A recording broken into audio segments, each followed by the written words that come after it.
कारण याच्या पाठीमागे आहे की आपला असणारा चालू असलेला अखंड हरिनाम सप्ताह हा सण आहे. कितीतरी कष्टाने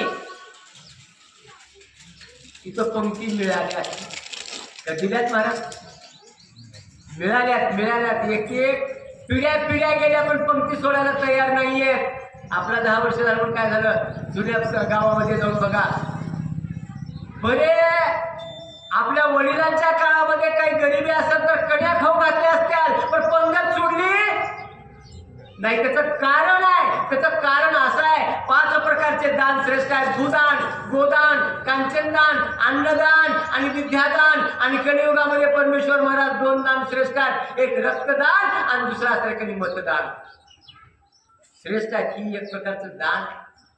मग अन्नदान असं काही श्रेष्ठ काय आहे तर देणाऱ्यांचं समाधान होतं आणि घेणाऱ्यांचं